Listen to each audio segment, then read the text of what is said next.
Y'all, I'm back with another pre-recorded video on this Sunday at 11:18 a.m. Central Time, September 8th, 2024.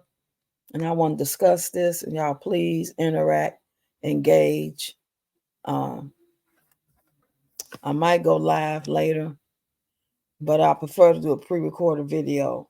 I really want to see y'all get in the comments and then tell me what you are seeing, maybe going through. These are the type of things that we'll normally talk about on the Zoom World Cup meeting. The next Zoom meeting is this coming up Saturday, the 14th. That's the day before my daughter's birthday. My birthday celebration live stream on YouTube and on TikTok will be Wednesday, September 11th.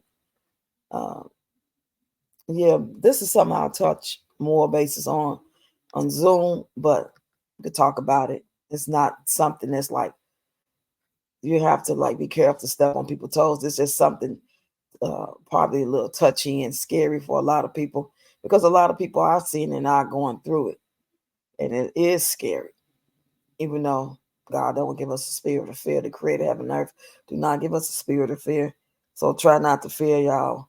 Just try to prepare, do the best you can, and really pay attention what's going on in your own environment as well as all over the world in real time. You know, people that you socialize with, especially on different apps like TikTok, and because we got some people we probably have rapport with. We support each other's channels, follow each other, like each other's stuff, and get in the comments.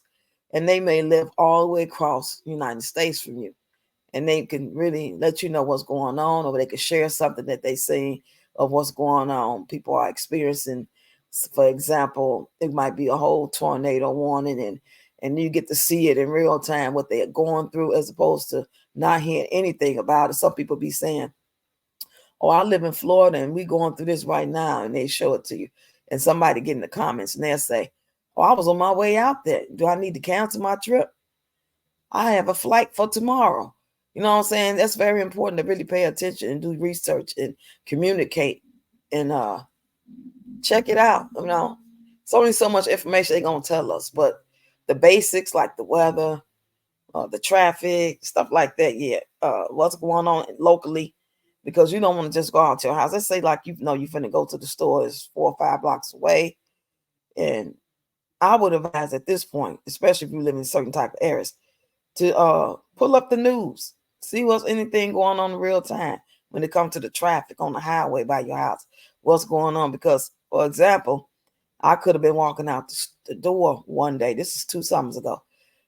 But I happened to be on the porch and I looked down on the corner and I seen a bunch of police cars. The lights was going off in the yellow tape, because when you get to the corner of my house, if you turn to the left, not even a block away, there's a gas station, and there happened to be a murder there. Somebody was gunned down. It happened to be somebody who just started working at that day. When they have the guys come out, they used to have the people come out in front of the grocery stores like Food for Less or Walmart.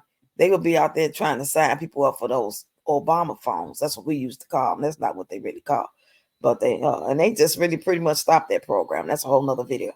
Uh, and they'll be out there signing you up, and you get your free stuff if you had a link card, or if you got Medicaid, or if you made a certain amount of money, you qualify for a phone. And if you qualify and wanted to pay more, you can get more minutes, more free stuff, more access to data.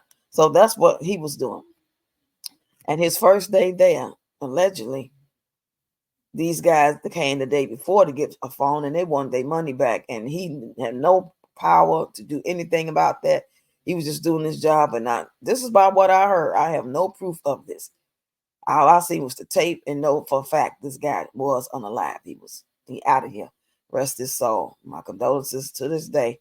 Like I said, that was probably like 2 summers ago.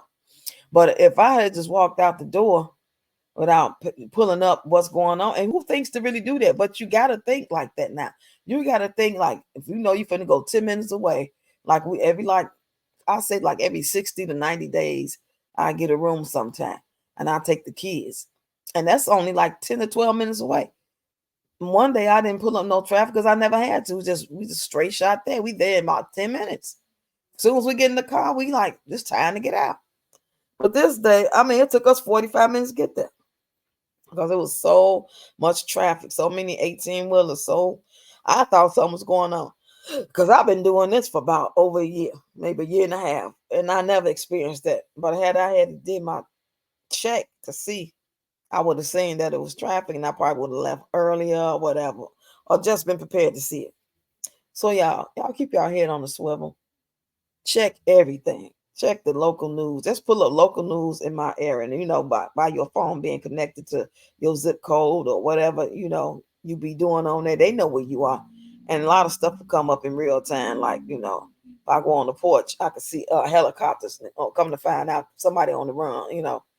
Just be careful, y'all. You just think you're finna go to the corner store to get a loaf of bread or some toilet paper, and they in there getting robbed, or it's hard times out here, y'all, especially with the migrants in certain areas. I've just got through looking at something that said they had welcomed the migrants and said, cool, they can come. They expected so many, maybe 400 for this particular neighborhood, and then they space another 400 in another neighborhood. No. They put 4,000 migrants in the course of one neighborhood in 2-block radius.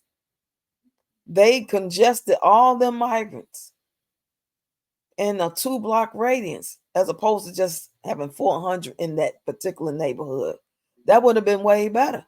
I don't know, just in the whole storyline of that, but that's just what's happening in a lot of places, sanctuary cities. And who's to say they won't be able to, get their stuff and go to an unsanctuary city, you know what I'm saying? Or go back to their country, Venezuela, wherever they from. Because all of them are not from Venezuela. It's just been going on since the COVID. And, before years through, they've been slowly coming over. Some getting their paperwork in order and doing what they need to do to be legit, hardworking people, trying to be good citizens, minding their business. But yeah, groceries. You can barely buy groceries. It's bad enough the food ain't even really food, and they poisoning everything that they giving us and been doing before all this stuff was even brought to our attention, before we even knew what a COVID was, before we even knew what lockdowns and viruses and inflation, well, all this stuff really being a factor. We just living our life, going to work, been conditioning from the time we was born to do certain things. You born, you nurtured, you go to preschool, you go to kindergarten, you go to school, you go to middle school, you go to college. I mean, you go to high school, then maybe go to college or trade school, get a job, live your life.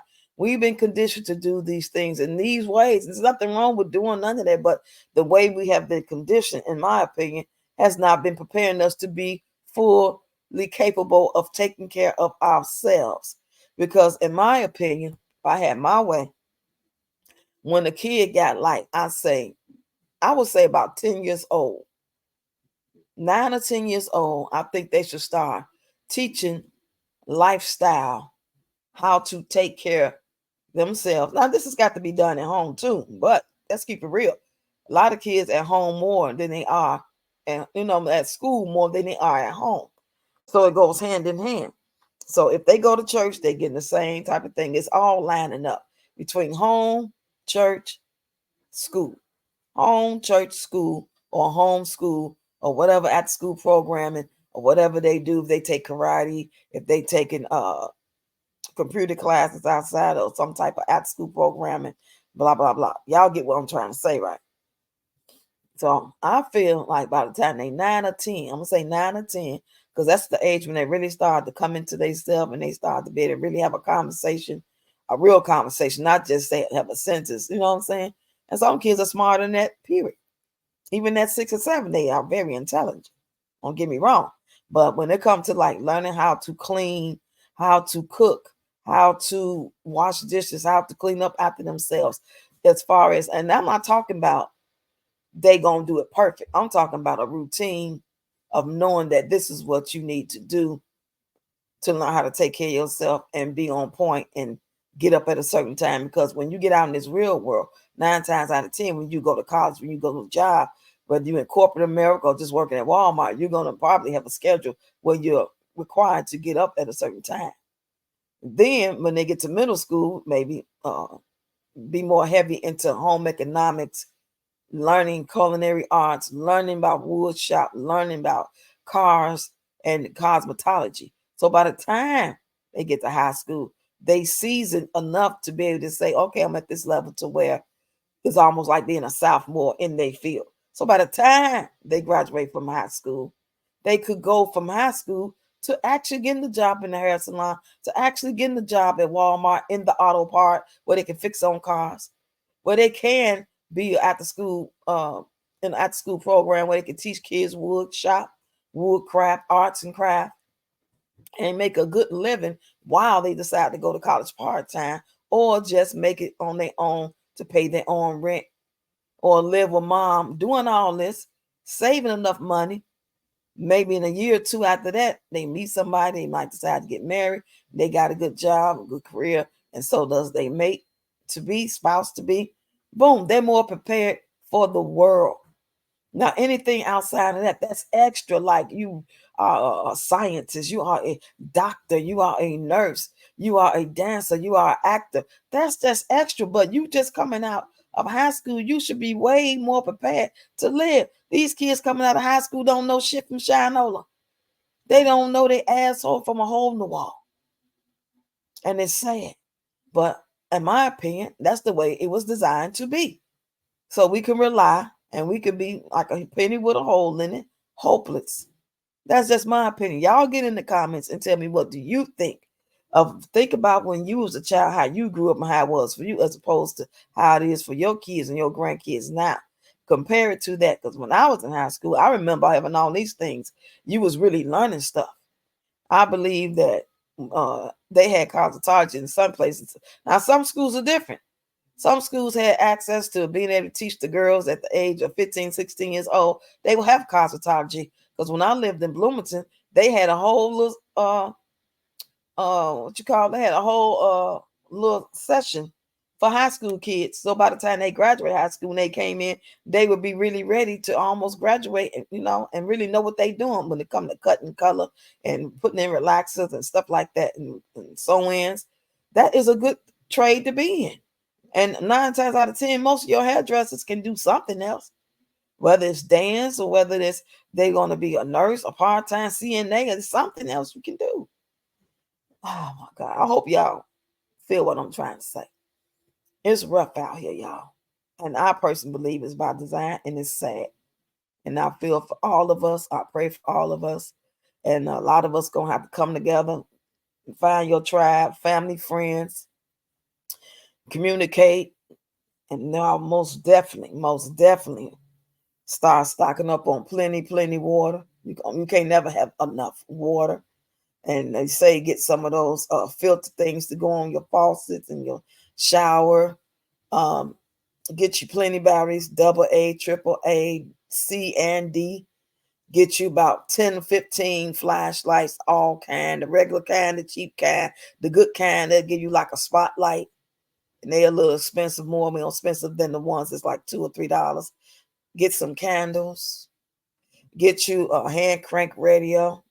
Get you a mini generator, the little small kind you can carry in your hand. If you can afford something a little bigger and better, get that. Plenty of tuna fish in the can, tuna fish in a pouch, ravioli, all kind of canned stuff that God forbid we don't have no way to cook. You could just eat it out the can. Or we can find all kind of ways to heat food up, y'all. But you get in the garbage can and put something over it and go and put that can of beans or whatever on top of it, or find a pot, put them in. We could be creative when it comes to that. What else? What else I got? I got walkie-talkies, because we don't know if anything gonna happen on EMP or any type of outage just in your whole city or across different cities at the same time. Oh my goodness, y'all. Be prepared, y'all. All the violence going on, and it could possibly get worse, y'all. Make sure you got everybody numbers you're talking to. But if this happens, we'll meet here or contact me on this. You might have to they got walkie-talkies where it's like 4 or 6 of them in the pack, or you can just get a couple packs. Well, each walkie-talkie pack got 2. And most of them, unless you get the real good kind, like $200 something, you can only go like, I'm going to say 3 miles with the one I got. So I would take it with me if I go get a room. And then if I'm gonna be at the casino, my daughter at the hotel with the kids, you know, if something happen while she there and I'm with the kids and the phone go out, she can have the walkie-talkie because the casino is not that far. Or if she down there with the kids swimming, I'm in the room and something go crazy and her phone go out and she trying to tell me, where they at, the walkie-talkie be good for that. It's a lot of stuff to have. It's a lot of stuff you might have to be packed in your bug out bag, your to-go bag. I have stuff in the bag like paper towels, toilet paper, bottles of water, chips, batteries, flashlights. I had all that stuff packed up in the bag. I took it out because I was, we went to Great Wolf Lodge and different stuff for the kids, from Malika's birthday. So I took her there last year. So I took it out and I need to repack that bag. Anyway, I just want to come real quick and give y'all a reminder and ask y'all opinions about this and sending my prayers out to anybody going through any hard times. I hope everybody is safe or find a safe place. You might have to pile up in one house. The house may be, on some peach shit, 3-bedroom. You only supposed to have 2 people. You know what I'm saying? And nobody would down her or say anything bad about her situation because we know what it's like. It's rough. Even before all of this happened, it's always been rough for a lot of people. But when you're the type of person that down people and laugh at people and mock people and cuss people out, no one feels no compassion for you because you say you got it all together. We know we ain't got it all together. We know we facing hard times. We've always had family members that had to come live with us or we had to go live with them. I remember as a kid, we had a house. We had a nice big house. And they had 4 bedrooms. And then the downstairs was real huge. We got couches. We had a basement. You know what I'm saying?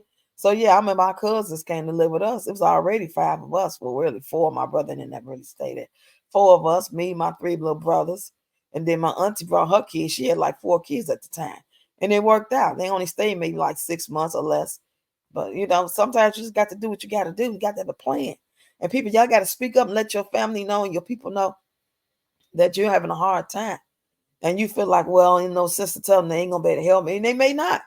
But at least they may know. And you never know. They might sacrifice. Y'all got to be able to say that.